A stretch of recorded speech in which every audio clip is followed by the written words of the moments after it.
ესე იგი, ლადო, ტაში დაკრულია და შეგვიძლია დავიწყოთ, ხო? ტაში დაკრულია, შეგვიძლია დავიწყოთ. ფარდაახდილია. ბატონი დავით ზურაბაშვილი ყავს სტუმრად, პროფესორი, ფსიქიატრი. კიდევ ერთი ძალიან მნიშვნელოვანი ეპიზოდი იწერება მამების დროსი და პირველ რიგში დიდი მადლობა რომ მოიცალეთ ჩვენთვის ძალიან დატვირთული ხართ ვიცით და ერთ-ერთი მთავარი მიზეზი მოდი ისიც თქვათ რატომ მოვედით ფსიქიატრის ყოველთვის ეშინიათ ხოლმე მით უმეტეს როცა შვილის ფსიქიატრთან მიყვანის აუცილებლობა დგება ხოლმე დღის წესრიგში და რაღაცა ეს წარმოდგენა მოკლედ გვინდა რომ გავაბათლოთ ბატონ დავით მთავარი თემა ალბათ ეს იქნება თუმცა ბუნებრივია შვილებთან ურთიერთობის სხვადასხვა ასპექტსაც შევეხებით. აუცილებლად, ხო, მართლა ერთგვარი სტიგმა საზოგადოებაში ფსიქიატრი და ფსიქიატრთან ვიზიტი და მე მგონი რომ ფსიქიატრიც ისეთივე ექიმია, როგორც არის თერაპევტი, როგორც არის ნებისმიერ კარდიოლოგი ან სხვა და ამიტომ თუ საჭიროება დგას და სამწუხაროდ ხშირად არის ჩვენს რეალობაში ამის საჭიროება, ჯობს რომ დროულ ალბათ დამეთანხმებით რომ ჯობს დროულად მოხდეს ჩარევა შესაბამისი სპეციალისტის ვიდრე რაღაცა გართულებები გამოიწვიოს დაავადებამ და მე მოხდეს ექიმთან მისვლა. შემიძლია რაღაცებში ან დაგეთანხმოთ ან არ დაგეთანხმოთ. რა თქმა უნდა, მაგისთვის მოვეცეთ. კი ბატონო. მოდი თუ არსებობს ექიმო სამედიცინო ბევრი პროფესია, ალბათ ერთ-ერთი ყველაზე საუკეთესო პროფესია არის ფსიქიატრია. სამწუხაროდ ფსიქიატრია არ არის პოპულარული არა მარტო საქართველოში, არამედ მსოფლიოში, მაგრამ ეს სტიგმა, რომელიც არის პრობლემა, ნელ-ნელა ქრება. რო ავიღოთ სტიგმის საკითხების, სტიგმის პრობლემები 50 წლის წინ და დღევანდელ დღეს ფსიქიატრია ძალიან წინ გადადგმული ნაბიჯი გადადგა. იმიტომ რომ ფსიქიატრიის ერთ-ერთი მიმართულება არის ის, რომ შეუქმნას ფსიქიკის კომფორტი. და დღევანდელ დღეს ამ დაძაბულო რიტმში, ცხოვრებაში, პერიოდში მე მთელ სოფლიოს გულისხმობ, ხო ფსიქიკური კომფორტი გახდა ფუფუნების საკითხი. აქედან გამომდინარე ფსიქიატრთან მიმართვა მოიმატა. და ის სტიგმა, რომელიც იყო ვარ ავად და მჭირდება ექიმი, შეიცვალა სხვა სტიგმით. არ მინდა გავხდე ავად, ამიტომ მივდივარ ექიმთან. ეს კარგი შეცვლაა. ეს სწორი შეცვლაა, ეს ის შეცვლაა, რომელიც ვითარდება, ეს ის შეცვლაა, რომელიც ლოგიკურია და მე პირადად სრულიად ვეთანხმებ. მაგრამ აქ არის ერთ-ერთი პრობლემა. ჩვენ ფსიქიატრები ვისთან მივიდეთ? ჩვენც ხო ადამიანები ვართ, ხო? ჩვენც ხო გვაქვს რაღაცა პრობლემები. აქედან გამომდინარე, ჩვენც ვიღაცასთან უნდა მივიდეთ. ამიტომ ჩვენ ფსიქიატრები ერთმანეთში ვცდილობთ ეს ფსიქიკური კომფორტი შეუქმნათ. საინტერესო. მოკლედ აი ასეთ საინტერესო თემებზე უნდა ვისაუბროთ და მანამდე სანამ გავშლით თემებს მარჯვენა უკიდურეს კუთხეში პატივცემული ლადო გოგოლაძეა. მარცხენა ფლანგიდან უტევს მიშო სახლაძე. და ჩვენ მაყურებელს მოწიწებით შევახსენებ, რომ ჩვენ თითოეულ ვიდეოზე მითითებული არის მამების დროს ანგარიში და ვისაც სურვილი ექნება, შეუძლია როგორ უნდა თქვა მოწყალება გაიგოს. ფინანსურად გვერდში დაგვიდგეს, რაც დაგვეხმარება კიდე უფრო უკეთესი ხარისხი გქონდეს, იმიტომ რომ წელიწადნახევარი ტელეფონებით დავდივარ და ისე ვიღებთ ვიდეოებს. ასევე თქვა ჩვენი მეგობრების შესახებ, ჩემო ბატონო დავით ყავს ძალიან კარგი მეგობრები და თქვენთან საჩუქრებითაც მოვედით. დავიწყოთ ჩურჩხელებით. ძალიან საინტერესო ჩურჩხელა, სუთი ფაუერის ასეთი მაგარი ჩურჩხელა. ბროწეულის და შოკოლადის ჩურჩხელა. შეიძლება ბროწეულს წამოიყო, არ შემოგეჭამა? არ შემომეჭამა. ძალიან მიყვარს ბროწეულის და ჩვეულებრივი სტანდარტული ყურძნის ჩურჩხელაც აქვს, ყურძნის წვენის ჩურჩხელა, მაგრამ თქვენთან შოკოლადის და ბროწეულის წამოვიდეთ. სტანდარტული ჩურჩხელა უბრალოდ არის კუბიკების სახით და უძაფოდ. კი ბატონო. ეკოლოგიურად სუფთა და მოდით მაშინ კიდე ერთ შესწავლოთ. კახეთში მე ხო ქიზიყი ბროწოლს უფრო ვეძახი. ბროწოლი? ხო. ბროწოლის ჩურჩხელა ბატონო. ბროწოლის ჩურჩხელა ბატონო დავით. ბატონო დიდი მადლობა. თუ გნებავთ გადავდოთ რომ თუ შეიძლება რომ არსებობს. თუ რომ შემომეჭმევა და მე გამიჭირდება საუბარი. ასევე ჩვენი მეგობარია ბენზინგასამართი სადგურების ქსელი კონექტი. კი ბატონო, შენი კავშირი გზასთან, ძალიან კარგი სლოგანით. და რაც თავია ძალიან ხარისხიანი და ძალიან კარგი საწვავით. პრემიუმ ხარისხის საწვავით, უმაღლესი დონის საწვავით, რომელიც მართლა ნებისმიერ წერტილზე სადაც დავისახავთ მიზნად, ყველგან მიგვიყვარს. კი, და თქვენთან აი ეს პრემიუმ ხარისხის საწვავი გამოგვატანა, რომელსაც ასევე აქეთ დავდებ, რომ ხელი არ შეგვიშალოს. ნუ ქოლეთ ხელს ასად არ გვიშლის, მაგრამ დადიხართ ხშირად იარეთ. კი ბატონო, კიდევ გესტუმრებით. უსაჩუქრო მეგობრებიც ყავს. აი ბაზარი რომელიც შეგიძლიათ ბაზარში როდის იყავით ბოლოს? ჩემს სახლის გვერდზე არის საოჯახო, ასე ვთქვათ, მარკეტი, რომელიც ძალიან კომფორტულია, იმიტომ რომ ღამეს 12 საათამდე მუშაობს და სულ იქ დავდივარ და იქ პრაქტიკულად ყველაფერია. ეს არის მომსახურება, რომელსაც ნავთლუხის ბაზრიდან მოაქვს სასურველი პროდუქტი მომხმარებლისთვის და ასეთი ახალი მომსახურება დაინერგა მოკლედ, ქვია iBazar-ი და მაყურებელს შეუძლია Facebook-ს ემოძებნოს დაუკავშირდეს და თქვენს მაგივრად წავლენ ნავთლუხის ბაზარში მოკლედ. ნავთლუღის ბაზრის ფასებში რაც თავარია. ნუ მაშინ ამას შულს ვეთქვი და ის კი, ასე ჩვენი მეგობარია ბატონ დავით, ეკვივალენტსა ეგეთი სუნამოების მაღაზია, ესპანური სუნამოების მაღაზია თბილისის მოლში, სადაც ცნობილი ბრენდების ინსპირაციით შექმნილი არაჩვეულებრივი სუნამოები და თავის მოვლის საშუალებებია, შეგიძლიათ მიბრძანდეთ და ძალიან კარგი მომსახურება მიიღოთ. ვიცი, მომწონს და ახალ სამეულებით. ძალიან კარგი, ძალიან მიხარია. ხო და ჩემონადო ჩვენი მთავარი მეგობრები არიან ჩვენი შვილები, რა თქმა უნდა. რომლებიცაც ვაკეთებთ სწორედ ამ გადაცემას და მოდი პირველი კითხვა ასეთ დავუსვათ ჩვენ სტუმარს. პრინციპში ხო რა უცნაურად გამოიცხო სტუმრები ჩვენ ვართ, ჩვენ ხო, მოდივართ. ყველა სტუმართან ჩვენ ვართ სტუმარი, იმიტომ მოხეტიალი პოდკასტი ვართ, ბატონ დავით სტუდია არა გვაქვს და ყველასთან ჩვენ ვიმდივართ. აი ეს ფრაზა რო დაასრულოთ ბატონ დავით, მამობა არის სწავლება, პასუხისგებლობა, ძალიან დიდი ტვირთი. ძალიან დიდი ტვირთი, რომელიც ალბათ ადამიანმა სანამ გადაწყვიტავს, რომ გახდეს მამა, უნდა იფიქროს, შეუძლია თუ არა გახდეს მამა, იმიტომ რომ ეს არ არის მარტო ის პროცესი, რომ ყავს შვილი და შევასრულე ჩემი გეგმა. ეს არის უფრო დიდი პასუხისგებლობა, რომელიც იმ ადამიანის მიმართ ხდება, რომელიც შენზე არის მთლიანად დამოკიდებული, გიყურებს პირში, გიყურებს თვალებში, ყველაფერი შენი ჯერა, იმეორებს ყველა შენ ქცევას, ღიმილს, ხასიათს და მე შეიძლება მქონდეს პრეტენზია, რატო აკეთებს ასე? ამიტომ ეს პასუხისგებლობა ალბათ ის არის, რომელიც მე შეგნებულად უნდა გადავხდე და არ გავყვე მარტო იმას, რომ მე მიყვარს და ჩვენ მინდა შევქნათ ოჯახი. ხო. დამძიმდა სიტუაცია. დამძიმდა სიტუაცია. თავად ერთ-ერთი კითხვა გვაქვს ხოლმე რა იგრძენი პირველად როცა შვილი ნახე და პრაქტიკულად ყველა მამა ამბობს მათ შორის მეც რომ ვიყავი დაბნეული, იმიტომ რომ პირველ შვილზე არ მქონა გაცნობიერებული რა იქნებოდა და როგორ იქნებოდა. ამაში ალბათ კი არა გეთანხმებით, იმიტომ რომ პირველი შვილი როდესაც არის, იმიტომ რომ თავზე ადგიხარ რა შვება გადატრიალ და გადმოტრიალ და როგორც უნდა. მეორე შვილს უკვე იცი და შფოთვის დონე ბევრად გეხსნება და ღებულობს სიამოვნებას. ღებულობს სიამოვნებას და იმ ურთიერთობა უკვე უფროს შვილმა გასწავლა. ხო, უფროს შვილები მაგხრივ ცოტა დაჩაგრულები არიან. პირიქით. უფროსები ხოლმე პატარებს ჩაგრავენ, პატარები კიდე მშობლებს ჩაგრავენ. აი ის ბძანეთ რომ უსმე როგორც უნდქავს და რომ ახსენა პირველი შვილზე მახსენდება რომ აი ამოს უნდქვასსა და მეორე ამოს უნდქვას შორის იყო თქვა პირობითად 2 წამ. ვახ წამნახევარში ამოისუნთქა ან 2 წამნახევარ რატო ის ნახევარ რატო რამე ხო არჭის აი ეგეთი რაღაცა. თუ დააგვიანა ეგ იყო ხოლმე კატასტროფა რომ აღარ სუნთქავს. აუ ძალიან რთულია ეგ ყველაფერი რა. მაგრამ ულამაზესი პროცესია. რა თქმა უნდა. ეს ის ბედნიერება ალბათ რომელმაც კაცმაც და ქალი ამ ბედნიერებას უფრო სხვანაირად გრძნობს. იმიტომ რომ ქალს გააჩნია იმის საშუალება რომ აჭამოს საკვები, სხვანაირად მოეფეროს, 9 თვის განმავლობაში ემზადება ამ პროცესისთვის და მე ღებულობს შედეგს. მე გაძლევს საჩუქარს იმას, რომელსაც შენ 9 თვის განმავლობაში არ გესმოდა. ანუ ყველაზე დიდი საჩუქარი, რომელიც შეიძლება დედამ გაუკეთოს, ქალმა გაუკეთოს კაცს, ეს არის შვილი. დღევანდელ პირობებში მამები განსაკუთრებით განვიცდით იმას, რომ შვილებს ბევრ რამეს ვაკლებთ. ნუ სამუშაო გრაფიკიდან გამომდინარე, ხანდახან დროს, თქვა, მატერიალური მდგომარეობიდან გამომდინარე, რაღაც სურვილს ვერ უკმაყოფილებთ და ასე შემდეგ. თქვენი როგორც სპეციალისტის გადასახედიდან, ყველაზე მეტად რას ვაკლებთ შვილებს მამები? არსებობს რამოდენიმე მიმართულება. ერთი არის, რაც შემიძლია მე ფიზიკურად ვიყიდო 10 ლარი ეღირება თუ 100 ლარი ეღირება თუ რაღაცა თანხა და მოვიშორო ის კომუნიკაცია, რომელიც ბავშვთან აღარ მექნება. და მეორე არის ის თავისუფალი დრო, რომ მე მასთან ერთად გავატარო. მე ვფიქრობ, რომ ჩვენ შეგვიძლია ვიყვანოთ ძიძა, მაგრამ ის დედა არ არის. ჩვენ შეგვიძლია უყიდოთ ბოტასები, მაგრამ ის შენი საფეხური და შენი ფეხი და შენი გზა არ არის.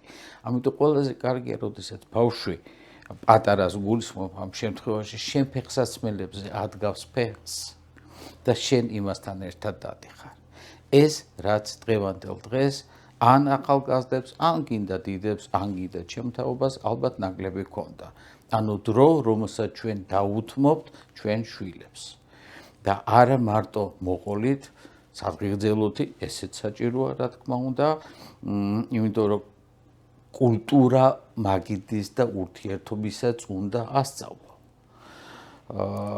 მაგრამ ალბათ კიდევ ერთხელ დავუბრუნდები ყველაზე მნიშვნელოვანი არის დრო, რომელსაც ჩვენ ერთად გავატარებთ. და ნახეთ, შეიძლება მე ბავშვთან გავატარო ცალკე დრო. დედამ გაატაროს ბავშვთან ცალკე დრო, მაგრამ ეს დედას და მამას შეთანხმებული მომენტი უნდა იყოს. ერთ-ერთ მომენტს არ ვიცი, შეიძლება ჩემ ცხოვრებიდან მოყვე რაღაცა. სასიამოვნოც არის. როდესაც პატარები იყვნენ ბავშვები, ყავდა ბაკურიანში წაყვადილი, იყო წესი, რომ სუფთა ჰაერი უნდა შეეცვალო და შემდეგ. და სამსახურის შემდეგ შაბათ-კვირას პარასკევს გვიან ღამე ჩავდიოდი და შაბათს როდესაც ჩავედი, მინდოდა რომ წამეყვანა ბავშვები ტყეში და მთაზე ცოცვა მესწავლებინა და არ მქონდა თოკი, ამიტომ ჩვეულებრივ სარეცხის თოკის ვიყიდე, გაუკეთე აქ სამაგრები და ბედნიერები ავძვერით რაღაცა 2 მეტრიან კლდეზე, რომელსაც ვრებოდით 4 საათის განმავლობაში, გაიხეხათ აქ ცოტათი. რაზეა ტკივილზე საუბარი რაღაც და ბედნიერი თვალებით დავბრუნდით სახლში.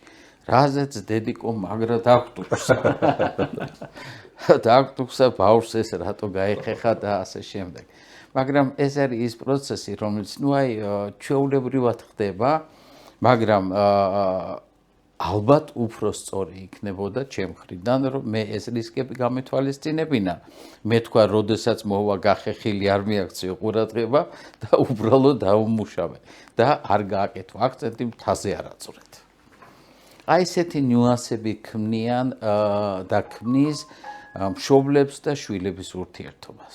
ეს ძალიან მნიშვნელოვანია მე მგონი. და ასეთი მომენტი უამრავი. სულ მქონდა ხოლმე რატომღაც არ გამიბრაზდეთ ახლა, ოღონდ ჩემ შვილებთან ერთად სოფელში მომეპარა სიმინდი.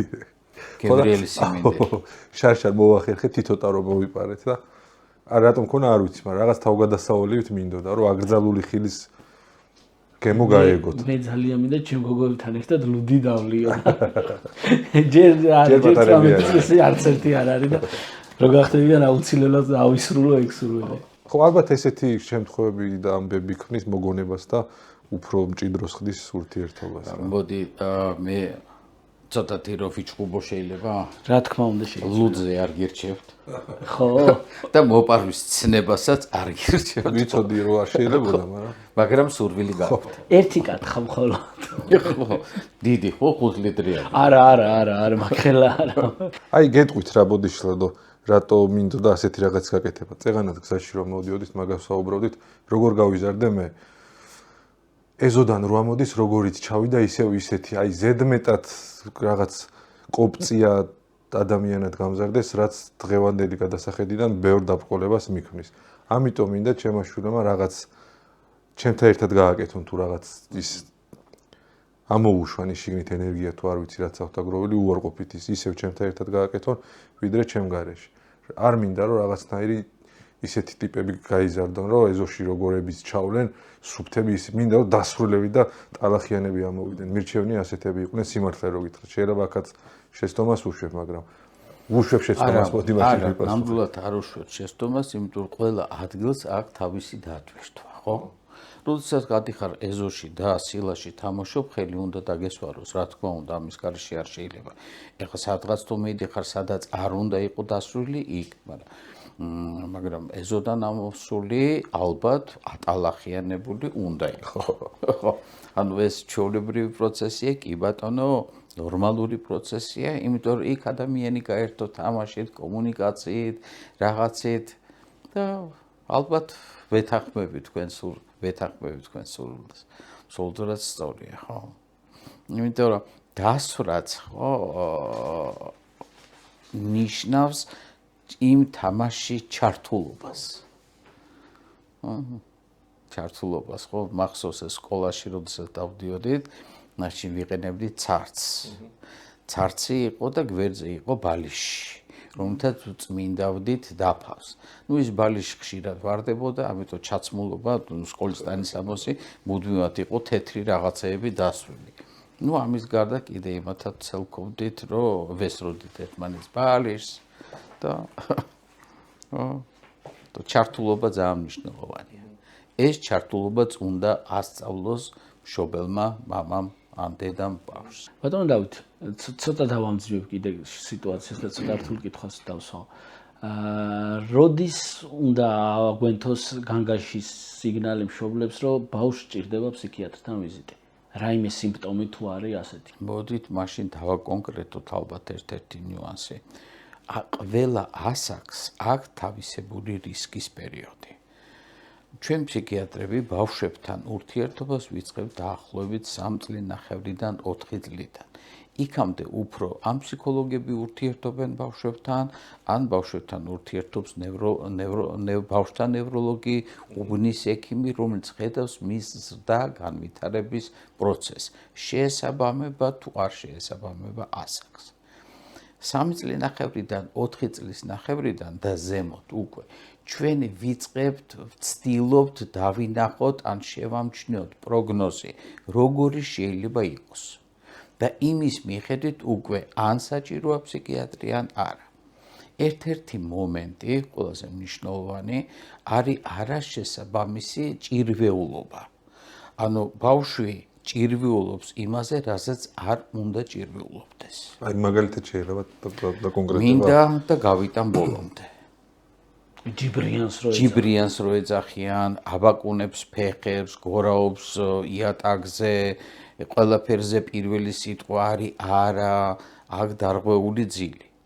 ამ შემთხვევაში ფსიქიატრი გჭირდება, რატო? იმიტომ რომ ფსიქიატრი განსაზღვრავს, ეს წაშველება ჭირდება ბავშვს თუ წაშველება, მკაცრი წაშველება ჭირდება მშობელს, რომელმაც მიიყვანა ბავშვი ამ მდგომარეობაში. რა საინტერესოა. ეხლა სხვანაირად შემოbrunდა. ხო. იმიტომ რომ ხშირ შემთხვევაში, აი მე ბავშვთა ფსიქიატრიც ვარ, დიდებში და ორივეში მუშაობ, ორივე მიმართულებით.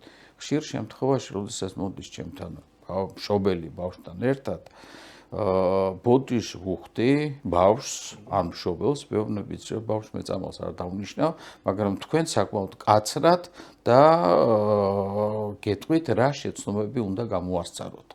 იმიტომ რომ ბავშვისთვის წამლის დანიშნა ნიშნავს მშობლისთვის კომფორტს. დღეს და ხვალდაზე ეს წამალი ბავშვს არ ჭირდება, რატო უნდა დაინიშნოს? არ ჯობია მშობელს დაუნიშნოთ, რომ ბავშვს წამალი არ ჭირდებოდეს. იმიტომ რომ ეს მისი შედეგია. აი თქვენი პრაქტიკიდან გამომდინარე, ბატონო დავით, როგორც წესი რა შეცდომებს უშვებთ ხოლმე მშობლები და რაც ესე მოქმედებს თურმე შვილებზე? შენთვის არ ამცალია.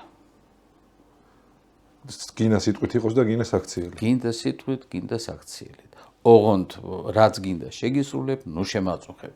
შევა მაღაზიაში კამფეტი მინდა, კი ბატონო, შევა რაღაცა ეს მინდა, კამფეტი დღევანდელ დღეს 10 თეთრი ღირს, გაიზრდება, მერე გახდება რაღაცა სხვა რაც ღირს 10 ლარი, მერე გაიზრდება კიდე სხვა რაღაცა რაც ღირს 100 ლარი და ამ მშობელს უკვე აღარა აქვს ამის მატერიალური შესაძლებლობა და მერე მიყავს ექიმთან. მობილური ტელეფონი და თამაშები კომპიუტერული საჭიროა. ამის გარეშე არ შეიძლება, მაგრამ მაგასაც აქვს თავისი ზომა, დრო, წესი. თუ ამ ზომას, დროს და წესს იცავ, მაშინ მობილური, ანუ კომპიუტერი, ანუ სათამაშოები, ის რაც არის თანამედროვე ტექნოლოგიის, ის მხოლოდ სასარგებლოა. მაგრამ შენ თუ აძლევ იმისთვის, რომ შენ არ დაკავდე ბავშვი, მოიშორო თავიდან, ის უკვე მავნეა. ბატონო დავით, ძალიან ხშირად მინახავს, როდესაც ბავშვი ჭირვეულობს ჭამის დროს და ერთადერთ გამოსავალ მშობელი ნახულობს გამოსავალს, რომ დაუდებს წინ ტელეფონს და პარალელურ რეჟიმში ბავშვი უყურებს ტელეფონში, თან ჭამს. ფსიქიკაზე რამდენად მოქმედებს? ჭამასაც აქვს თავისი რიტუალი. რიტუალში იგულისხმება რა, რომ საკვებს უნდა კონდეს გემო. ხო? ჩვენ ხო ვარჩევთ, გემრიელია, არ არის გემრიელი, ცხარია, ცივია, ცხელია და ასე შემდეგ. ამიტომ როდესაც ჩვენ ვაძლევთ ტელეფონს და ბავშვი მექანიკურად აღებს პირს, ის იმ საჭმლის გემოს ვერ გცნობს. ანუ არ უვითარდება იმის პირის ან გემოს რეცეპტორები, რომელთაც ის აკეთებს. ამიტომ შეიძლება კი ბატონო მულტფილმი იყოს, დაიწყოს, ჩაერთოს, მაგრამ მე ის ტელეფონი ან დაждდეს ან რაღაცა მოხდეს, ისეთი რომ ტელეფონი აღარ იყოს. მე ნახეთ, როდესაც ბავშვი ჭამს, ჩვენ ვცდილობთ, რომ 15 წუთში ჩაეტიოს საჭმელში. ბავშვი ჭამს 9 საათით, ამიტომ მირჩევნია ტელეფონი ჩქარა მივაყარო კოვზით, შეჭამოს დამთავრებულს და ესაკითხი მაქვს დამთავრებული. ან მეორე ვარიანტი დავხარჯო 9 საათი, დავკარგო, ვითომ დავკარგო 9 საათი და ბავშვს ვასწავლო კოვზით ჭამა. მაგრამ ესე შრომა მინდა? ცალია? თუ გასაკცევი ვარ. ანუ კვლავ კომუნიკაცია. ანუ ისე ვიქნებდივართ, რომ შენთვის არ ამცალი. შენთვის არ ამცალია. საკვებში იქნება ბანაობაზე ნაკლებად არის, იმიტომ რომ ამ მშობელი ეხმარება, ჩართულობა აუცილებელია. ხო, ჩართულობა არის და სწავლის პერიოდში, სკოლის გაკვეთილები, ჩაცმულობიდან, ჩაცმულობაც ყალიბდება, ხო, გემოვნების ერთ-ერთი მომენტია. მე შემიძლია საღამოს დაულოგო და უთხრა ხვალ ეს ჩაიცვი, მაგრამ მე შარვალი მიჭერს. ან ეს ამ ფეხსაცმელში კომფორტულად არა ვარ. არ შემიძლია ვკითხო უბრალოდ შენ ხვალ აი ამ სტანისამოსიდან რომელი გირჩევნია? ეს ამ ხასიათზეა დღეს ბავშვი. რატო უნდა უთხრა თუ არის? და თუ არის თქმა გინდა, ისე შეგიძლია ეს გააკეთებინო, რომ ბავშვი დათანხმდება იმაზე, რის გაკეთება შენ გინდა. უნდა უსაბუთო. გამახსენდა ახლა თითქმის 4 წელი ვიყავი საბავშვო ბაღის ავზრდელი ბატონ დავით და განსაკუთრებით გოგონებმა იცოდნენ ხოლმე ამოჩემება, რომ მიშო მაჭამოს. 4-5 ბავშვისთვის ერთდროულად მიჭმევია ხოლმე და ტელეფონი არასოდეს არ დამჭირვებია შენ წარმოიდგინე. აი მაგალითად ხან ჯარისკაცებად უჭირდი ხოლმე კარაქიანი პური თუ იყო, ხან რაღაც თვითფრინავი მოდიოდა გააღეპირი და ვიღაცა მოსდა რაღაც ეგეთ მაიმუნობებს 4-5 ბავშვი ერთდროულად ესე ვაჭმევდი ხოლმე. ხო. კიოს. არა და რა მაგარი პროცესია ეგ საკუთარ შულს რო აჭმევ, მაგრამ და პროცესი რომელიც რაღაცა პერიოდის მერე ყველა ვარიანტში სრულდება და მერე გვენატრება, რომ ნეტა პატარა იყოს. ამიტომ არის მეორე შვილზე უფრო ვგებულობთ ამას, ნუ პირველზე გვეშინიე თითრინავების და მატარებლების გაკეთება, დიდია თუ პატარა, მეორეზე უკვე ღებულობ ამ სიამოვნებას, ხო? არაუშავ შიმშილით არ მოკვდება, შეჭამ, მოშივდება და შეჭამ. აუ განსაკუთრებით ძალიან ცუდია პატარებში ბატონო დავით. ასე რომ გაიჩერებენ ხოლმე და რომ არ ყლაპავენ, ვაიმე, ჩემო უფროსმა შვილმა იცოდა და ძალიან მეშლებოდა ხოლმე ნერვები, გაჩერებული იყო და როდის გადაყლაპავდა. აი ბაღში მყავდა ერთი ბავშვი. კარგად მახსოვს ეხა სახელს დაგვარს დიდი ბიჭია უკვე. საუზმეზე კარაქიანი პური რო ვაჭამე, სადილი რომ მოვიდა დიდი ლოყები ქონდა ვერ მივხვდი ამიტომ. ის კარაქიანი პური კიდე აქეთ ქონდა გადატანილი. ინახავთ მეორე დღეს მოვიდა იმ კარაქიანი პურით, ხო? ასეთი ფრაზა მithქვამს ხოლმე მეც და ჩემი მშობლებისგანაც გამიგია. აი ნერვები მომეშალა, როცა პატარა ვიყავე. სად გაქვს შენ ნერვებიო? აი რა საკიდან შეიძლება ბავშვს არ ვიცი ასე დავსვო კითხოს. ნერვები რა საკიდან აქვს ბავშვს რომელიც შეიძლება მოეშალოს? ჯერ კიდე ორსულობის დროს. ანუ მუცლად ყოფნის დროს? მუცლად ყოფნის დროს. იმიტომ რომ მუცლად ყოფნის დროს იწყება კომუნიკაცია ბავშვსა, ნაყოფს და დედას შორის. ნაყოფს და მამას შორის. და როდესაც არის კონფლიქტი დედა და მამას შორის, იმ მომენტში ნაყოფს ჭალებში უკაცრავად ნერვები ეშლება და აკეთებს შესაბამის რეაქციას. ამას დედები უფრო გრძნობენ, იმიტომ რომ გაბრაზებულმა ფეხი მომაწვა, გახარებულმა მომაწვა, სხვანაირად შემოტრიალდა, ანუ ის შეგრძნება დედას უფრო აქვს, როგორი ტიპის რეაქცია აქვს და ეს შეგრძნება ყოველთვის არის იმ სოციუმიდან გამომდინარე, რომელიც არსებობს. ამიტომ ნერვების მოშლა, ასე რომ ვთქვათ, შეიძლება დაიწყოს ჯერ კიდე ორსულობის პერიოდიდან. ფსიქოლოგებს ძალიან უყვარს და სამართლიანად, რომ ის ბევრი ტრავმები, რომელიც ადამიანს აქვს, შეიძლება ბავშვობიდან წამოვიდეს, ორსულობის პერიოდიდან წამოვიდეს, რომელსაც რაც მთავარია, შველა შეიძლება და მართვადია. ბევრი ფსიქოლოგი გვეუბნება ხოლმე მაგას, რომ მუცლად ყოფნის პერიოდს ძალიან დიდი მნიშვნელობა აქვს და მაყურებლისგან იყო ხოლმე რამდენი შემთხვევა, რომ არ მიიღეს თუ რაღაც აგრესია წამოვიდა, როგორ შეიძლება მაგ დროს ბავშვს რამე ესმოდესო და ნუ ფაქტია თქვენ აქეთ მიდიხართ და ძალიან მნიშვნელოვანი ეტაპია მოკლედ ესეც კი მუცლად ყოფნის პერიოდი და ნერვული სისტემა უკვე რეაგირებს შეიძლება ესეც კი არა პირველი ეტაპი ეგ იყოს უფრო ყველაზე მნიშვნელოვანი როდესაც ყალიბდება ერთ-ერთი მარტივი მაგალითი რო ავიღოთ აი ალოგიკურია იმიტომ რომ დედა აჭმევს ბავშვს რძეს და უცებ ცხაილით ჩაიდალია ხო კავშირი ხო არანაირი არ აქვს ბავშვი შეიძლება პირი დაეწვას რა კავშირია ალოგიკურია ხო იმიტომ რომ რამხელა გზა უნდა გაიაროს სადამდე რომ რძე გაცხელდეს ხო ვერ გაცხელდება მაგრამ ეს შეგრძნება რომელიც აი დედას პირი დაეწვა და ცხელი რაღაცა ბავშვზე გადადის ბატონო დავით ხშირად ჩობლებს ასეთი ამოჩვევია რომ როდესაც ბავშვი ან სუთხასიათზეა რაღაცაზე გაბრაზებულია გარდატეხის ასაკში აი ყველაფერს ვაბრალებთ გარდატეხის ასაკს როგორ უნდა გავარჩიოთ მშობელმა გარდატეხის ასაკის ცვლილება თუ რეალურად რაღაცა კლინიკური პრობლემა აქვს ბავშვს გარდატეხის ასაკი არის ასაკი რომელიც ნუ ყველა ადამიანს აქვს ხო ადამიანს აქვს რა თქმა უნდა ბიჭებს ცოტათი მოგვიანებით გოგოებს უფრო ადრე სპეციფიკა არის გოგოების გარდატეხის ასაკი ბიჭების გარდატეხის ასაკი და მშობელმა როგორ უნდა გაიგოს ნუ ჯერ ვიზუალურად იცვლება გოგოც ბიჭიც ბიჭიც უნდა იყოს მომზადებული ამ გარდატეხის ასაკისთვის და გოგოც რა თქმა უნდა იყოს მომზადებული ამ ასაკისთვის და ალბათ ყველაზე კარგი არის განათლების მომენტი როდესაც იმ განათლებაში ჩვენ ვასწავლით მშობელს რა ტიპის შეცდომა არ უნდა დაუშვას გარდატეხის ასაკში ხო დუხს ყველაფერი აი ღვინოს რო შევადაროთ ხო როდესაც ჭურში ახალ ღვინოს ჩაასხავ და ის დუხს არ შეიძლება ჭურს დაახურო იმიტომ რომ იმან უნდა ისურთქოს ხო გარდატეხის ასაკიც არის ისეთი ენდოკრინული სისტემის ჩამოყალიბება რომელიც ცხვირი ეზდება ფეხი ეზდება სახე ხდება არაპროპორციული სიმაღლეში უფრო გაიზრდება ხმა შეგეცვლება და ენდოკრინული სისტემა გეცვლება და ამ მომენტში შენ თუ რაღაცის თრგუნავ ამას ეს რა თქმა უნდა კარგ შედეგს არ მოგცემს ხშირ შემთხვევაში მშობლები ნაკლებად არიან ამაში განათლებული და ამ განათლებას ადამიანი ღებულობს თავისი კლასელებისგან, თავისი ტოლებისგან, ქუჩიდან და ასე შემდეგ და დღევანდელ დღეს კიდე ძალიან ბჭყალებში ვთქვა, ძალიან კაი განათლებას ღებულობენ ChatGPT-დან და ასე შემდეგ. სამწუხაროდ ChatGPT ან ეს სისტემა ხო არ მისცემს იმ სწორ მიმართულებას, იმიტომ რომ კარგია, მაგრამ კითხვა სწორი უნდა დაისვას.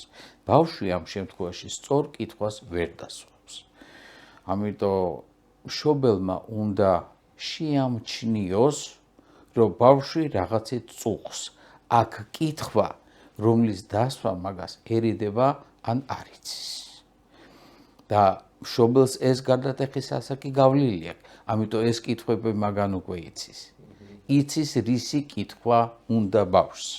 ამიტომ დაასწარი, იკითხე, კითხე, დაუდექი გვერდში და აუხსენე. ერთ-ერთი მომენტი არის, როდესაც მშობელი ამბობს, თვალებზე გეტყობა რომ მატყუებ. ხო? და ბავშვები რაშვებია, დახუჭავენ თვალებს და ისე მოდიან, რომ ვერ დაინახოს ტყუილი. მაგრამ ეს ხო თვალებზე არ ჩანს, იმიტომ რომ ეს არის მშობლის პირადი გამოცდილება, ხო? თვალებზე გეტყობა რომ მატყუებ. ხო. თავად როგორი მამა იყავით და რამდენად რაღაც კონფლიქტი ცოტა ცუდი სიტყვა, მაგრამ ეს აჯანყებები თუ ქონდათ ხოლმე ოჯახში შვილებისგან. კი. და როგორ უნკლავდებოდით რაც თავად? მე გამიმართლა იმით, რომ ჩემი მეუღლეს ფსიქიატრია. აქედან გამომდინარე, ხო, ამ მხრივ, მაგრამ უფრო მიადვილდებოდა, მაგრამ მეორე მხრივ ეს ჩვეულებრივი პროცესი იყო, რა თქმა უნდა, უამრავი შეცდომა გვაქვს ჩვენ ორივეს დაშვებული. დღევანდელ დღეს რომ ბევრი რაღაცეები გავიაროთ, ალბათ კიდევაც სხვანაირადაც გავაკეთებდით. ერთ-ერთი მომენტი იყო, რომ ერთ-ერთი შვილი, რომელიც ორივე მეცადინე და კარგი მშრომელი ბავშვები არიან, მეტი უნდა დაგეძალათ, რომ მე მეცადინეო. ეგ თქვენს ხო? კი. აი, მე სანდროს უეუბნები, რომ მე ჩემთან გექნება მეტი პრეტენზია, რომ რატო არ დამაძა. ხო, დღევანდელ დღეს 30 წლის არის და მეუბნება მეტი უნდა დაგეძალათ, რომ მე მეცადინა. არადა ნუ ვაძალებდით. ეს უნდა მოვასმენინო იმ პატივცემულს ეს უნდა აკვეთ. რა საინტერესო ადამიანი, ესე იგი, იმ მომენტში დარწმუნებული რომ დაგეძალებინათ, აქეთ ექნებოდა პრეტენზია რომ რატომ აძალებთ. ხო, კი. მაგრამ ამ გადასახედიდან მიხვდა რომ საჭირო იყო. ამ გადასახედიდან მიხვდა და ალბათ ის შეცდომას, რაც მე დაუშვი, ჩვენ დაუშვით, გაითვალისწინებს თავის, ასე ვთქვათ, ხვალინდელ დღეში, მაგრამ არ ამგონია შეცდომები მაინც. მაინც, რა თქმა ბატონო, მაშინ ეს შემოვაბრუნოთ ეს საკითხი, ან უფრო განმავრცოთ. დიახ. როგორ დავაძალოთ ისე, რომ ზედმეტებში არ გადავიდეთ რა. და მიიღოს ეს დაძალება თუ შეასრულოს ჩვენი სიტყვა, არის რამე ისეთი რეცეპტისავით. რეცეპტი არის ვიღოთ მასთან ერთად. ამ სწავლებაში, ანუ ისევ დრო, რომელიც შენ უნდა დაუთმო მაგას. ამის გარდა აძალებ იმას, რაც არ მოწონს. ამიტომ დაძალება შეიძლება უნდა იქამდე მიიყვანო, რომ მოეწონოს და მე უკვე თვითონ გააგრძელებს. მე მახსოვს ერთ-ერთი მომენტი, ახლა წიგნის კითხვა ვის უყვარდა. ხო, პატარა როცა ხარ მით უმეტეს. და რაღაცას მიკითხავდნენ წიგნს, ძალიან საინტერესო თავგადასავლო წიგნი იყო და გაჩერდნენ იმ მომენტში, სადაც მე პირი ღია მქონდა. და მე ეხლა მე რაღაცა მაგ გასაკეთებული დავჯექი და გავაგრძელე კითხვა. თორე თავიდან, რა თქმა უნდა, არ მინდოდა კითხვა და ასე შემდეგ. დაითქვენ რომ ძალეთ რომ ბავშვებთან მუშაობდით ბაღში. ბაღს აქ ძალიან დიდი დატვირთვა, იმიტომ რომ პირველ მომენტში ჩვენ ბაღში ვასწავლით რას? 15 წუთი ერთ ადგილზე ჩრდებოდა კონცენტრაციას. მერე გაიზრდება ხდება 9 საათი, მერე ხდება 45 წუთი სკოლაში და ლექციებიც არის 45 წუთიანი. ანუ ჩვენ 3 წლის ასაკიდან ვასწავლით კონცენტრაციის გაკეთებას. გვერდზე რამე რო აფეთქდეს, არ უნდა შევწუხდე, თორე ნებისმიერი ბავშვი სწავლის პერიოდში შია, წყურია, ეს მიჭერს, მეძინება, ხელი მაქვს დასაბანი და კიდე მისესე ნებისმიერი. ცოტა ხანში. მეცადინეობის დროს ეძინებათ, მაგრამ ძილის დრო რომ მოდის, არ ეძინებათ არიან. მე ფხიზლად არიან. ხო, თვალებში ჭოტივით აღდათ. კი, კი. ბიჭთან რო გვახსენება ჩვენც რო ეგეთი ტუტუცები რო ვიყავით. კი. ხო, რა თქმა უნდა და ვერ უბრაზდები ისე კარგად, იმიტომ რომ გავლილი გაქვს. ბატონ დავით, ასაკთან ერთად ბავშვებში ჩნდება ალკოჰოლი, თამბაქო, რომელსაც შეიძლება ოჯახში არავინ არ მოიხმარს, მაგრამ საზოგადოებასთან კავშირის დროს ხდება. როგორ უნდა ავუხსნათ ისე რომ მათგან არ წამოვიდეს რაღაც აგრესია, რომ ეს არ არის სასარგებლო. უნებრივია ზომიერად მიიღებას არ გულისხმობ, მაგრამ ამ შემთხვევაში ვამბობ ღვინოს, თორედ თამბაქოს ზომიერად მიიღება ყველა ვარიანტში. ხო, ყველა ვარიანტში მიუღებელია. თამბაქოზე ზომიერი მიიღება არ არსებობს, ყველა ვარიანტში მავნებელია, მაგრამ ნუ ღვინო 1 ჭიქა, 2 ჭიქა პირიქით სასარგებლოც არის, როგორც ამბობენ, მაგრამ აი ეს ყველაფერი როგორ მივაწევთ? ეს საკმაოდ დიდი პრობლემა გახდა არა მარტო ქვეყანაში, არამედ ზოგადად სოფლიოში. მე სასმელს გულისხმობ, ხო? სასმელი უხეშად გვაქვს 3 კატეგორიის: ლუდი, ღვინო და ძლიერი სასმელი, მაღალ ალკოჰოლიანი. ვითომ ლუდს არავითარი მნიშვნელობა არ აქვს და მაგრამ ლუდი საკმაოდ მძიმე არის და ლუდი შეიცავს ისეთ კომპონენტებს, რომელიც არ აძლევს მალე სიმთვრალის შეგრძნებას, მაგრამ მალე იწვევს გემოს რეცეპტორების მიჩვევას. და მერე უკვე ხდება დამოკიდებული. დღევანდელ დღეს მე ახლა 40 წელიწადი აქტიური ექიმობით ვარ დაკავებული. 40 წლის წინ მე მინახია მაღალი გრადუსის ლოთები, ხო, უხეშად ასე ვთქვათ, არასწორად ვამბობ სამედიცინო კუთხით. მერე გავიდა რაღაცა, მერე ღვინის ალკოჰოლიზმი. დღევანდელ დღეს უკვე წამოვიდა ლუდის ალკოჰოლიზმი. ანუ იმდენ სვამს ლუდს მთელი დღის განმავლობაში, რომ მუდმივად ნასვამია. ამდენს ღვინოს ვერ დალევს, ამდენს არახს ვერ დალევს. და ეს ლუდის ალკოჰოლიზმი საკმაოდ პრობლემური არის და თვითონ ლუდის გემო აძლევს იმის საშუალებას, რომ აი მალე გახდეს დამოკიდებული. გოგოებში ალკოჰოლიზმი ძალიან მალე ვითარდება, იმიტომ რომ მალე ვითარდება მაგათი დამოკიდებულება სასმელზე, ალკოჰოლზე, ვიდრე ბიჭებში. ეს მე ქართველებზე მაქვს საუბარი, იმიტომ რომ ჩვენი ეთნოკულტურა მაინც უფრო ღვინის კულტურად მიიჩნევა. მაგრამ ნახეთ რა შეიძლება გააკეთოს ადამიანმა. ერთ-ერთი მომენტი ჩვენ უნდა თან ბავშვი რომელზე არის სრულწლოვანზე, ხო, სრულწლოვანზე უნდა ვასწავლოთ არა სიმთვრალის შეგრძნება, არამედ ღვინის და საკვების კომუნიკაციის შეგრძნება. და ერთ-ერთი მომენტი არის, უნდა დალიო იმდენი, რომ უცებ ადგე და დაждე საჭესთან. ნასვამი? არა, იმდენი უნდა დალიო, რომ შეძლო საჭესთან დაждე. გასაგებია. ანუ ფაქტობრივად ერთი ჭიქა. არც კი. ხო, იმიტომ რომ შენ თუ რაღაცა საჭმელს ჭამ, რაღაცას იმას ის გემო უხდება, შენ უმატებ გემოს მარილით, პილპილით, სხვა რაღაცა ტყემლით და ასე შემდეგ. და შეიძლება პირიც გაისველო ღვინის გემოთი, რომელიც არ გიშლის შენ არაფერში.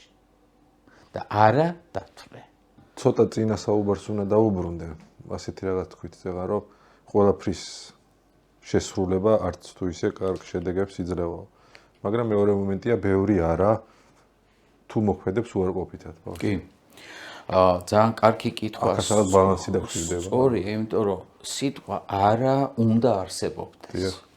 მაგრამ ყოველთვის არა უნდა იყოს გასაგები ბავშვისთვის, რატო არა? ხო, ახსნადი. მე კი მინდა შენ ეს მოგწე, მაგრამ არა, ვერა, იმიტომ რომ არა და მურჩა არ შეიძლება. არა და მურჩა არა, იმიტომ რომ იბადება კითხვა, რატო არა? როდესაც შენ იგივეს აკეთებ, ან გუშინ იყო იგივეზე ხო? და დღეს რატო არა? მაგრამ მე თუ ამას დამისაბუთებენ, მაშინ მეცოდინება, რომ რატო დღეს არა? და მეცოდინება, როდის ეს არა შეიძლება გახდეს კი? ახლა მკიდა არადან მაშინ გადავიდეთ ზოგად რაღაც შეზღუდვებზე. სიმკაცრე თუ უნდა გამოვიჩინოთ, როცა ბავშვმა რაღაც დააშავა და თუ შეიძლება რაღაც ფორმი დავსაჯოთ, კუთხეში არ დავაყენოთ, მაგრამ დღეს ეს არ გექნება. მოკლედ ბავშვმა რაღაც დააშავა და როგორ იქცევა მშობელი, როგორ ვაგზნობინოთ, რომ დავნაშავია და სასჯელსაც იმსახურებს და უნდა დავსაჯოთ თუ არა.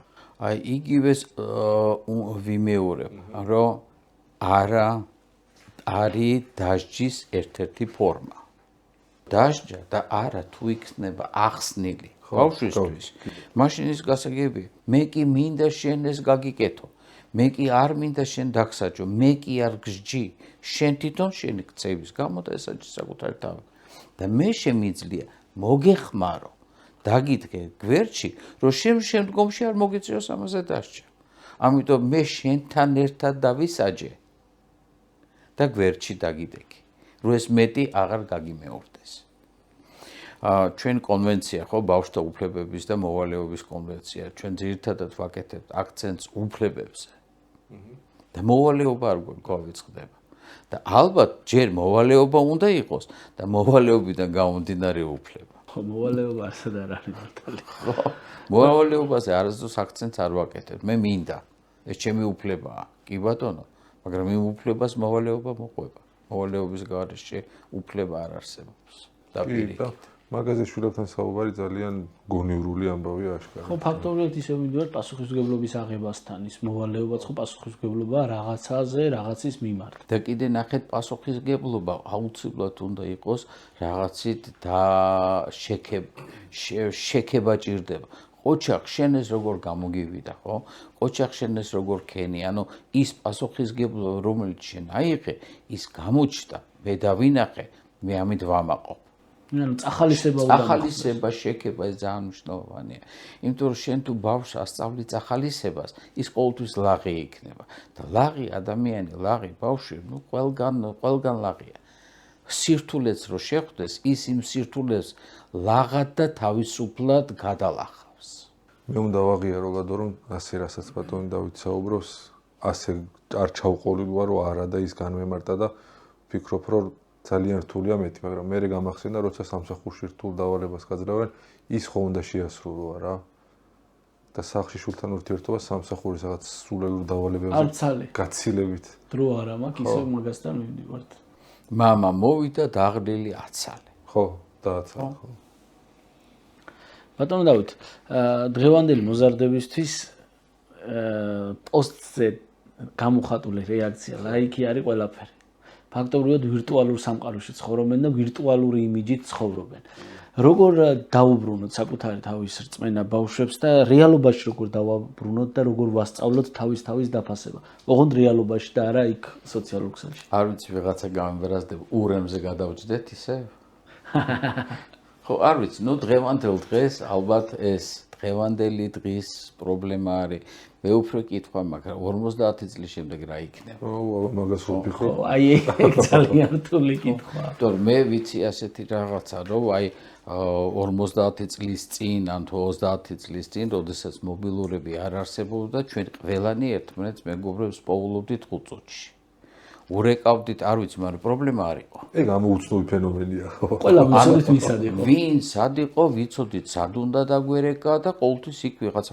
დღევანდელ დღეს მიუხედავთ იმისა, რომ ყველას ორ-ორი მობილური აქვს, ადამიანის პოვნა გახდა უფრო ძნელი. Facebook-ზე ურთიერთობა, Facebook-ზე კომუნიკაცია, სოციალური ქსელები ძალიან კარგია, მაგრამ საჭიროც არის, კი ბატონო, მაგრამ არ ვიცი. მე უფრო ის მაღელვებს ხვალ რა იქნება, მაინტერესებს.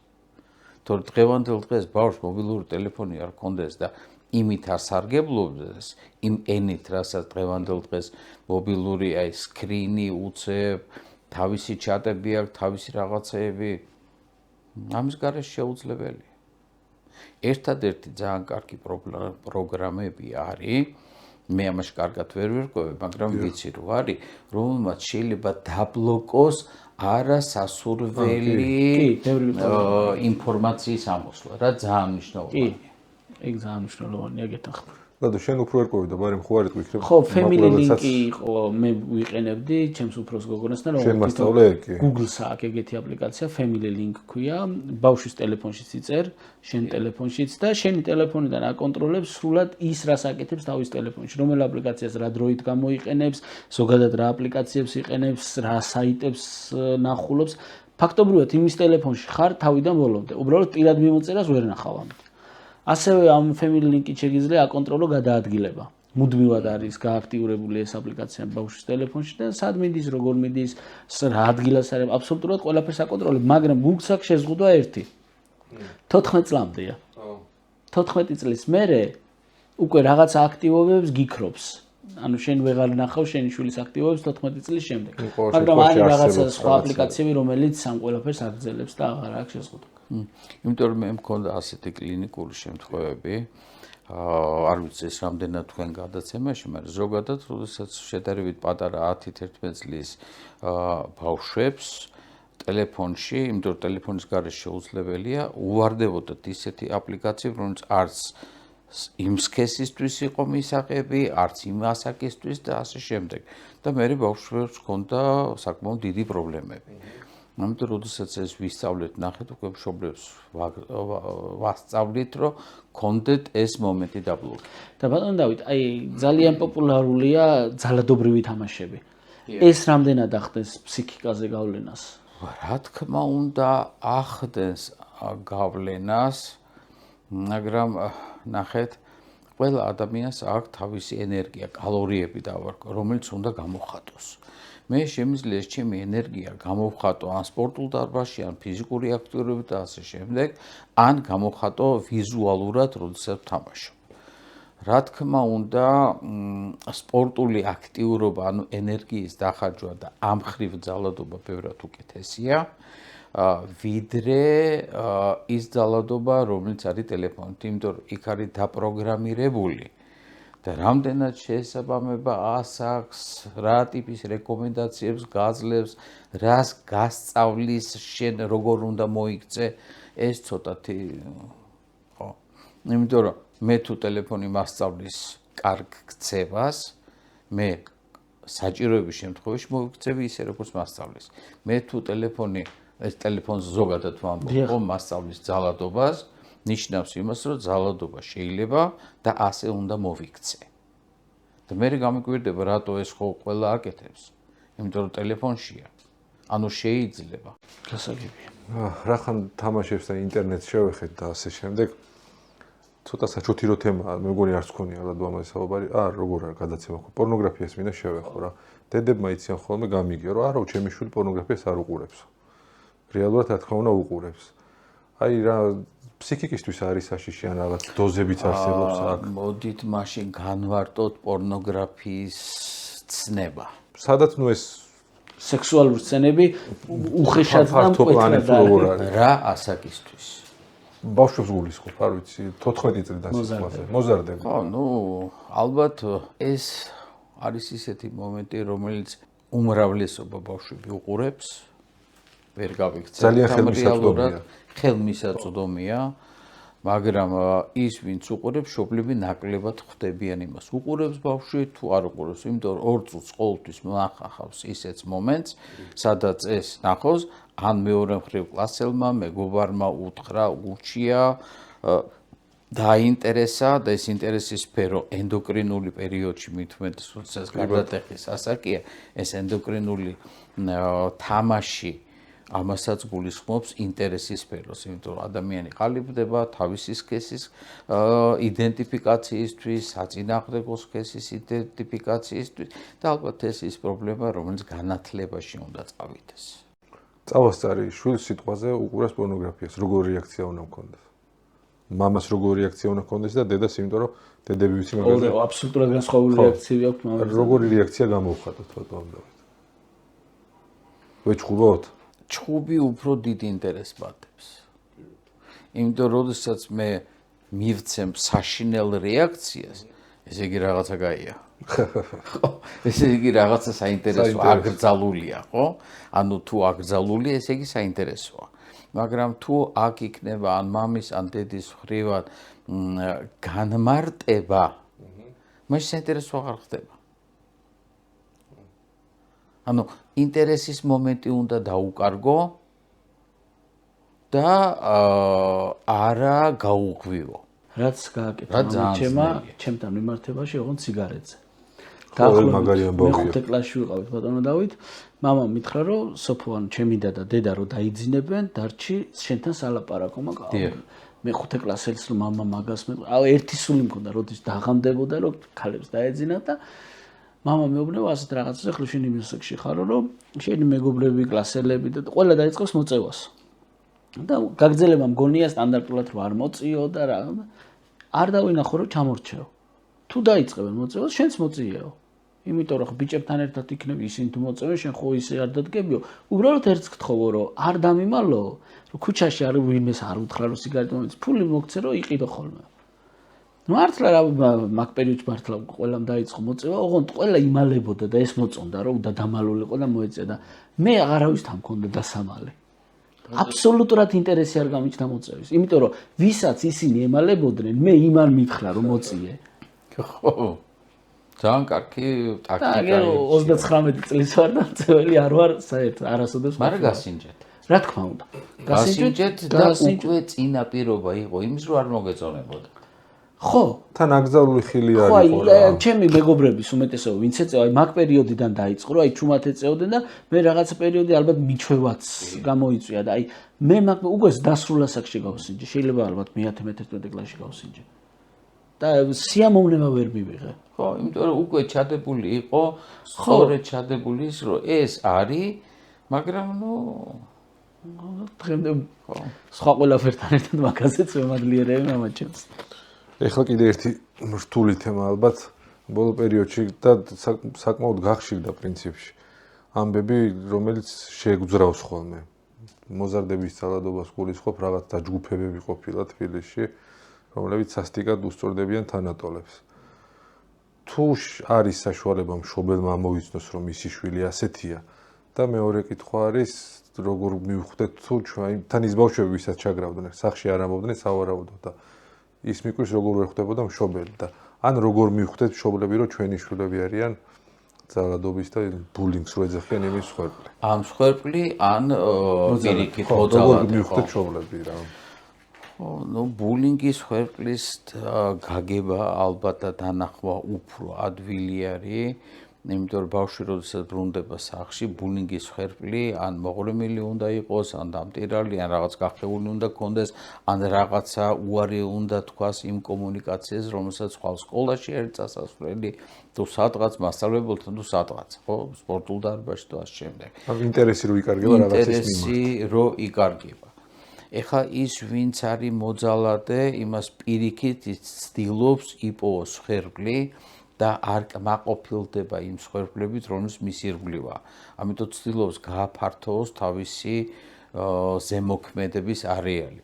სკოლა იქნება, ეზო იქნება, გვერდზე უბანი იქნება, სათამაშო მოედანი თუ ამ შემდეგ. ეხლა კვლავ აი ნახეთ ძალადობის გამოხატვა ეს არის ენერგიის ხარჯვა. მე თუ არ ვასწავლე ბავშვს, რომ აი თქვენ რომ ბრძანეთ მამა თქვენმა სიგარეტზე აი ესეთი რაღაცა გააკეთა, ანუ წინა პირობა ჩაგიდოთ, რომ სიგარეტს გემო კარგი არ ექნება. ანუ ისევ ის კომუნიკაცია, რომელიც არასწორად იყო აღზრდილი თვით პროცესში. ან თავიდან ჩვენ როდესაც თქვით, რომ დღეს მინდა 5 თეთრიანი ჩუპაჩუპსი, ხვალ მინდა და მე 5 თეთრი მაქვს, ხვალ მინდა 10 ლარიანი, ზეგ მინდა 1000 ლარიანი და მასე კიდე ვიძალადებ. რა სხვაობაა? მინდა და ვაკეთებ. იმიტომ რომ მე არ მასწავლეს არც საკუთარი თავის პატივისცემა, არც ხვისი პატივისცემა. არ მასწავლეს არც საკუთარ თავთან კომუნიკაცია, არც სხვასთან კომუნიკაცია. და კომუნიკაციის გზა ვიყო ისეთი, რომელსაც არის ძალადობა. ჩავთვალე, რომ ეს არის ჩემი ამბიციის დაკმაყოფილება. იმის თქმა შეიძლება, რომ აი ესეთი სისასტიკე კადრები რომ ნახეთ, წარმოუდგენელი სისასტიკეა. როგორ ხდებიან ასეთი პატარა ბავშვები, ასეთი სასტიკები და აქ შეგვიძლია ვთქვათ, მშობლის ბრალეულობაც არის, ამიტომ თავარი დამნაშავე მშობელია. ასეთი სისასტიკეა, დაუჯერებელიც არის. ძალიან კარგია გადაბრალება. ხო. იმის ბრალია, ამის ბრალია და ასე შემდეგ. ალბათ მე უფრო ვფიქრობ, რომ ეს არის განათლების ბრალი, დროის ბრალი და განათლებაში ვგულისხმობ არა განათლების სისტემას, არამედ განათლებაში ვგულისხმობ კომუნიკაციას მშობელს და შვილს შორის. რატო უნდა გამიჩნდეს მე სურვილი რაღაცის გაფუჭების.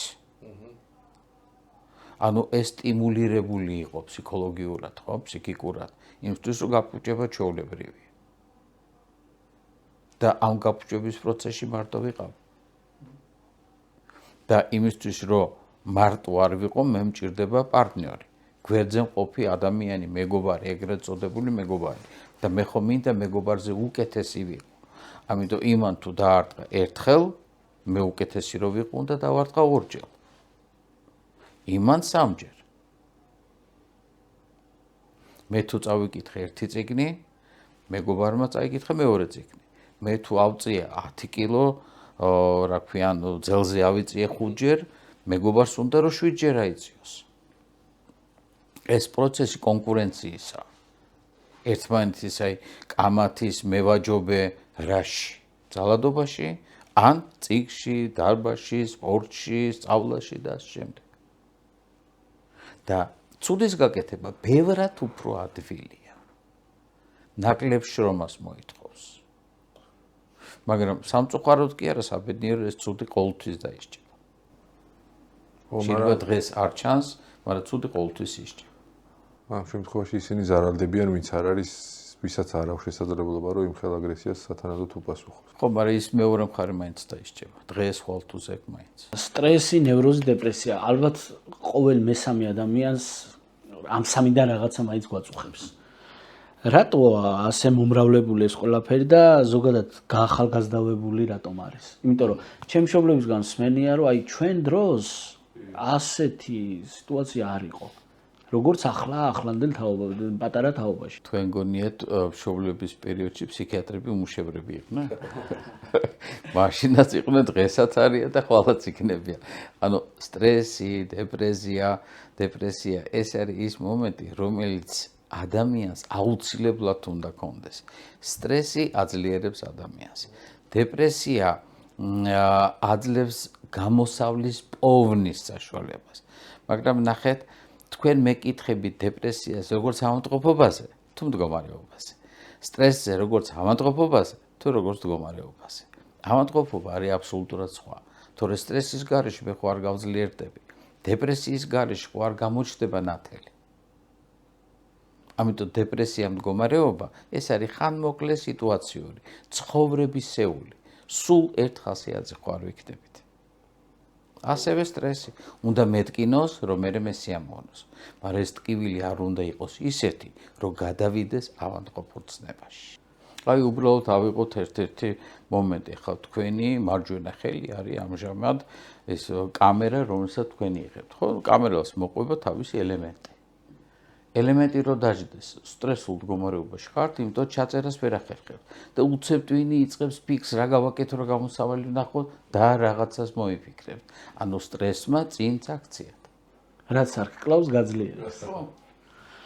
საინტერესო. ვისევ დაუბრუნეთ იმ თემას უფრო ცლად მინდა მაინც რო ვთქვათ, რომ ფსიქიატრთან მით უმეტეს ბავშვის მიყვანა არ არის რაღაც განაჩენი და არ უნდა გვეშინოდეს მშობლებს რა. მშობლებს უნდა ეშინოდეთ, იმიტომ რომ ფსიქიატრმა შეიძლება მშობელს დაუნიშნოს წამალი და არა ბავშვს. ამ კუთხით. ხო, არა, პრინციპში ეს თემა კი ამოვწურეთ ზა. სხვათა შორის, ერთ ჩემ მეგობარ ფსიქოლოგთან იყო, როგორც თვითონ მომიყვა, დედაშვილი იყვნენ მოსულებიო და რომ ელაპარაკა ბავშვი თავის მდგომარეობის შესახებ, თხოვე რომ ხვალ დედა შენი მოვიდეს და დედამისვე საუბრეო და აბსოლუტურად არაფერი ქონდა ბავშვს პრობლემა და მთლიანად მთელი პრობლემა იყო დედაში. ვინ იყო ეგ მეგობარი ფსიქოლოგი? მარიამ ხიზანაშვილი არაჩვეულებრივი ფსიქოლოგი. კი ბატონო, აბსოლუტურად მართალია. როგორ ჩაივლის ეს ჩაწერა და ეს გადაცემა ბატონ ავლიბზე რომ არ ვისაუბროთ? ბევრს მოვისმენდით, მაგრამ თავარი არ ვიცი რა გაქვთ გასახსენებელი, რა გაქვთ მისგან შემორჩენილი ყველა სასიამოვნოს და რთული მომენტი იყო ბატონ დავით, როცა თუ იყო ეს მომენტი საერთოდ, რომ აიავლიბ ზურაბაშვილის შვილიშვილი. იყო ხოლმე რაღაც უხერხულობის მომენტი, თუ პირიქით თუ არა, უამრავი უხერხულობის მომენტი იყო და ერთ ამ სანამ პაპაზე გადავალთ, ხო, იქამდე ერთ-ერთი მომენტი მინდა გავიხსენო. ახლა ჩვენ შორის რა თქმა უნდა დიდი სხვაობა იყო, ხო, ასაკობრივი, აქედან გამომდინარე გემოვნების სხვაობაც იყო, იმიტომ რაც მე მომწონდა, პაპას არ მოწონდა და ასე შემდეგ. და შემოვიდა ჯინსები დაკლეტკილი მოდაში. ვერ ვიშოვეთ ეს ჯინსები დაკლეტკილი და მაღაზიაში ვიყიდე ნაჭერი. შევაკერინე და ვარ ბედნიერი და წავედი მამჩემთან ერთად პაპასთან რა ის ნახე რა ჯინსების ნაირი რაღაცა შარვალი მაცვია. ნუ პაპამ შემხედა ალბათ ფერი შეეცვალა, იმიტომ რომ მე ისეთი გახარებული ვიყავი, რომ ამას ვერ ხედავდი, მაგრამ მამაჩემი მაგრად დატუქსა რა. მე არაფერი არ მეთხრა. მამაჩემი დატუქსა ძალიან ირიბად, მე კი მივხვდი, რომ თურმე ჩემ ჯინსებზე იყო საუბარი, მაგრამ მე არ მოხვდა მამაჩემს. იმის შემდეგ ესე დაგლეტკილ ჯინსები არ მიყვარს. ხო, გინდა მოდაში ყოფილიყო, გინდა არა, ნუ პაპა ძალიან საინტერესო ადამიანი იყო. სიმკაცრე ჩვეოდა თუ არა. არა. სიმკაცრე იცით რა შივლინდებოდა, ანუ სიმკაცრე არ უყვარდა, როდესაც გაქვს თავისუფალი დრო. ანუ ყოველთვის ცდილობდა, რომ ბავშვი უნდა იყოს რაღაცით დაკავებული, აფუჭებდეს, მაგრამ რაღაცით დაკავებული. იმიტომ რომ როდესაც მანქანა შლის და აფუჭებს, ხო, აფუჭებს. ეს სწავლობს შიგნით რა არის. ეს არ არის გააფუჭა მანქანა. ეს დაშალა არის. ამიტომ არასდროს არ უყვარდა თავისუფალი დრო, იმიტომ რომ თვლიდა და ალბათ სწორიც არის, რომ თავისუფალი დროს კარგი მიმართულების ფიქრი არ მოაქვს. ხო. საკმაოდ რელიგიური იყო, როგორც წავიკითხეთ, სადილის წინ ყოველთვის საუბრობდნენ. ყოველთვის ლოცულობდნენ, ძალიან მოკლედ, იმიტომ რომ ნუ ხა პარტიულიც იყო, იმიტომ რომ მაშინ სხვანაირად შეიძლებოდა, მაგრამ ყოველთვის იყო მორწმუნე, ყოველთვის სადილის წინ ძალიან ხან მოკლედ რაღაცა პატარა ლოცვას წაიკითხავდა დიდედასთან ერთად და ჩვენს გვასწავლიდა. ჩვენს გვასწავლიდა, ეკლესიისკენ მიმართებაში ძალიან სხვანაირი იყო. მე პატრიარქთან მეგობრობდნენ, ან პატრიარქი პაპა მეგობრობდა პატრიარქთან, ძალიან ბევრი წიგნები იყო, ბევრი რაღაცები გვიყვებოდა და ეს რელიგიურობა ძალიან რბილად შემოიტანა, არადოგმატურად შემოიტანა ჩვენი ბავშვების განვითარებაში და გასტაში. მაგრამ ეს უფრო დიდედას დამსახურება იყო, იმიტომ რომ დიდედა სხვანაირად გვიხსნიდა ეკლესიურ დღესასწაულებს, გვესაუბრებოდა, გვასწავლიდა და ეს ყველა ეკლესიურ დღესასწაული ჩვენთვის იყო დღესასწაული.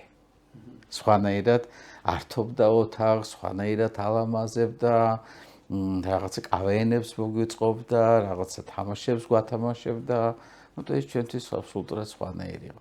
ეკლესიაში სიარული ცოტათი გვიჭირდა, იმიტომ რომ მაშინ არ არეკომენდირებული და აკრძალულიც იყო. მაგრამ მაინც დავდიოდით. რა რეაქცია ჰქონდა პაპას, როდესაც მისმა შვილმა მის პროფესია აირჩია და თქვენც მის პროფესიის მიმდევარი გახდით? არა, უარი ნამდვილად არ უთქვია, კი, მაგრამ მე არ წავედი პირდაპირ ფსიქიატრიაში. სანამ წავიდოდი მე ფსიქიატრიაში, მე ვიყავი ჯერ ბავშვთა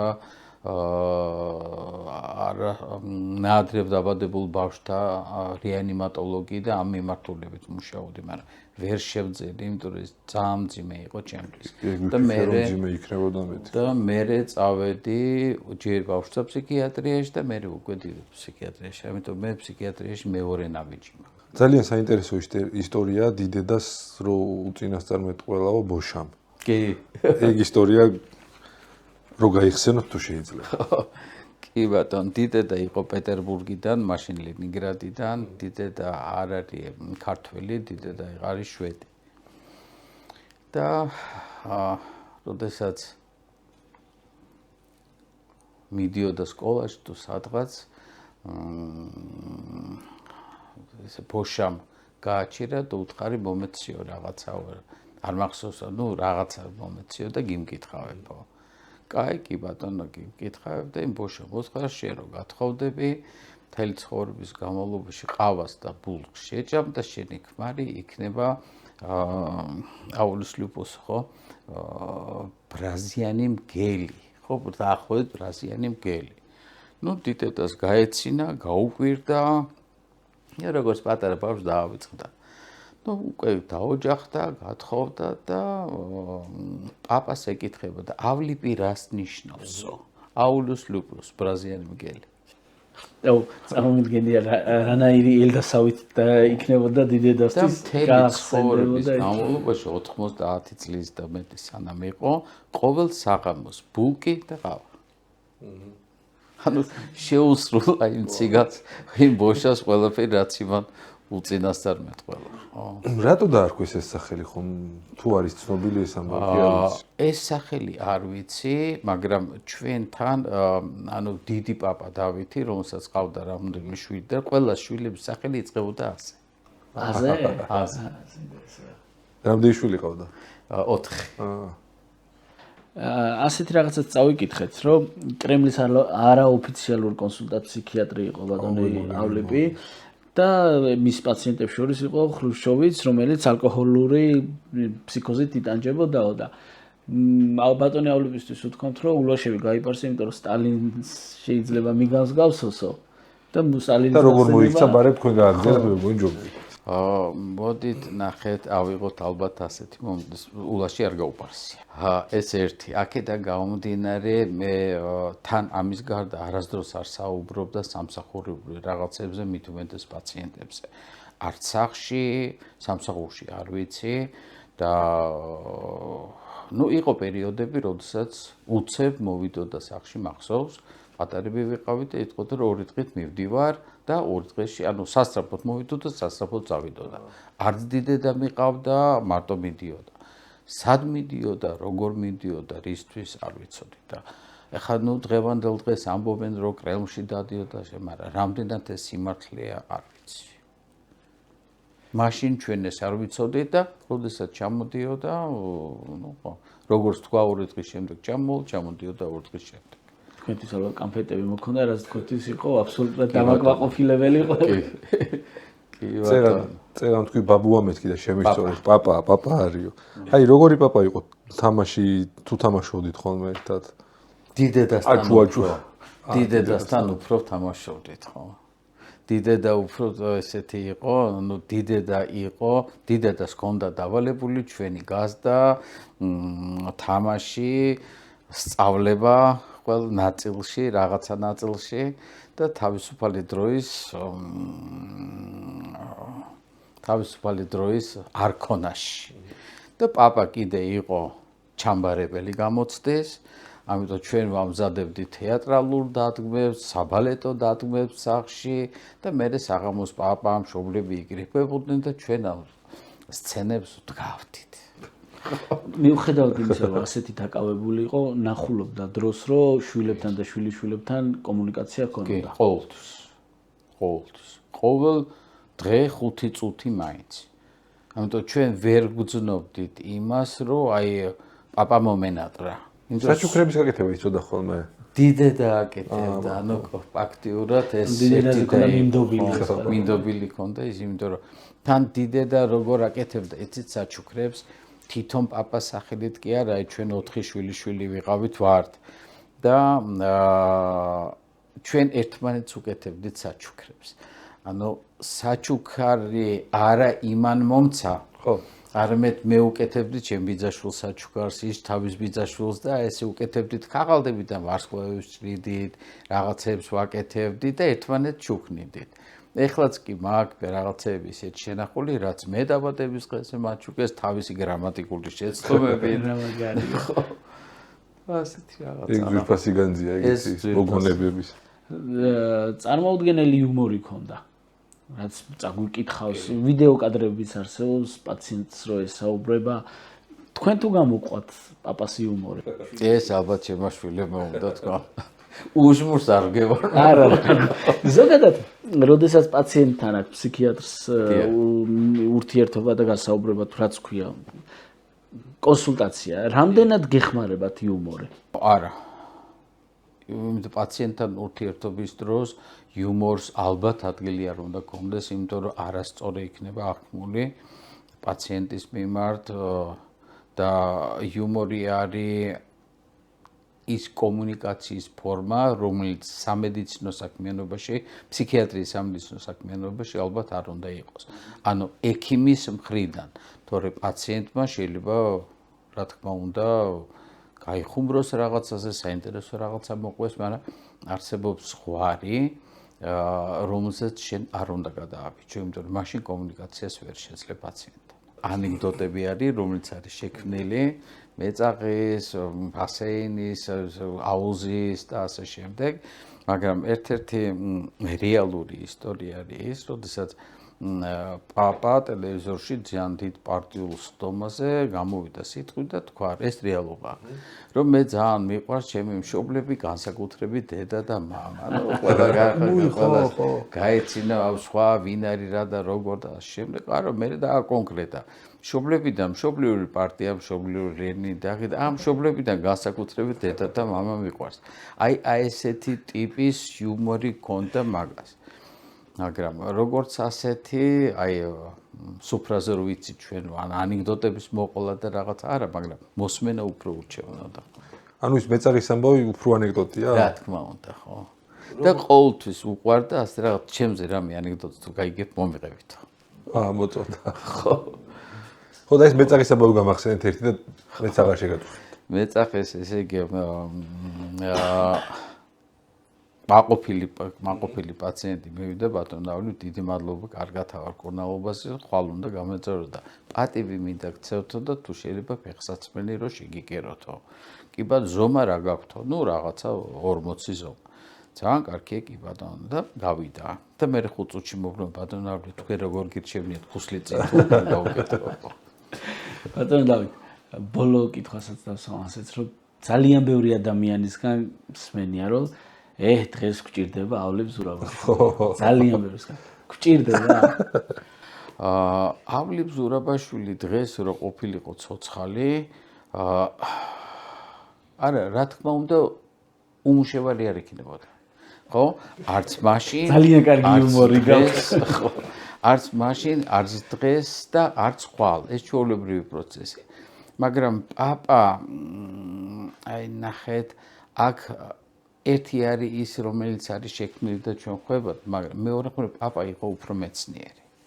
ანუ პაპა იყო მეცნიერი ფსიქიატრიული მიმართულებით. აქედან გამომდინარე, დღევანდელ დღეს არის ჩანასახში ის ახალგაზრდები, თუნდაც დიდები, ვინც აი ესევე მეცნიერებას ცდილობენ, განვითარებას აძლევენ და ეს რაც თავარია, დარგი არ დაიკარგა და ვითარდება. ანუ პაპა ჩემთვის ცოცხალია, არა ფიზიკურად, არამედ იმ საქმიანობით, რომელიც ეს გრძელდება. საზოგადოება არსებობს, ფსიქიატრთა კოჰორტა არსებობს, მეცნიერება არსებობს, კომუნიკაცია არსებობს და საქართველოს რაღაცა თავისი პატარა წილი ამაშიც აქ შექონდა, შეაქვთ და გააგრძელებს ამასაც კი. ერთ-ერთი მომენტი არის, რომ როდესაც პაპას არქივს ნახულობდით და ეს არქივი მთლიანად ოჯახმა ვაჯობხეთ ჯავხიშვილის უნივერსიტეტის ბიბლიოთეკას თავის მაგიდით, სკამებით და ყველაფრით, ოჯახმა ჩავთვალეთ, რომ ის რაც სახლში დევს, ის მკვდარია. ხო, ის რაც მუზეუმში დევს, ის უფრო ცოცხალია და არ შეიძლება რომ მე სახლში მედოს მის წერილები და მარტო მე ვკითხულობდე. ჯობია იყოს მუზეუმში, ამიტომ ჯავხიშვილს დიდი მადლობა. და აღმოვაჩინე იმ წერილებში, როდესაც აი ვალაგებდით. წერილი, სადაც ნობელის პრემიის წევრთა შორის იყო, ვინც აძლევდა რეკომენდაციას, შეიძლება თუ არა ეს ადამიანი გახდეს ნობელის პრემიის ლაურეატი. ბატონი ავლიპი აძლევდა რეკომენდაციას. ერთ-ერთი რეკომენდატორი საბჭოთა კავშირის დროს მაგ ნანახი წერილი, სადაც წერია, რომ აი ბატონო ავლიპ, ჩვენ გვაქვს რაღაც ამ ვის გვირჩევთ და ასე შემდეგ. ძალიან საინტერესო. მაგარია. აი ეს იმდენად საინტერესო იყო, რომ არასდროს თვითონ ეს არ უთქვია, არასდროს მეც არ ვიცოდი, იმიტომ სავარაუდოდ დაფარული თემა იყო და ჩვენ ეს არ უნდა გწონდეთ. ისე რამდენი რაღაცა იქნება დაფარული და მემუარები არა აქვს დაწერილი. ხო. რამდენი რამე ეცოდინებოდა. რა თქმა უნდა. და ხრუშოვს რო უარს ეთქვი, რომ არ მოიპართო წერს, როგორი რა მაგარი უნდა იყო, რომ ეგაბედო. ძალიან დიდი მადლობა. კიდევ ერთი კარგი გადაცემა გამოვიდა ჩემშო. დიდი მადლობა ბატონო დავით, არაჩვეულებრივი ამბებისათვის და რაც თავარია თქვენი სპეციალობით ნათქვამი იმ დარიგებებისთვის, რჩევებისთვის, რომელსაც ჩვენი მაყურებელი მოისმენს და გაითავისებს, რომ ფსიქიატრია არ არის სტიგმა და ფსიქიატრთან ვიზიტი სწორად, ხო, არ არის სტიგმა და აუცილებელიც კია რიგ შემთხვევებში. კი ბატონო, თქვენს დიდი მადლობა და დიდი მადლობა საჩუქრებს. დიდი მადლობა. მადლობა მაყურებლებს, რომლებაც გვიყურეს და არქი თუ გამოიწერეს YouTube-ზე, განსაკუთრებული მადლობა. აბა დროებით.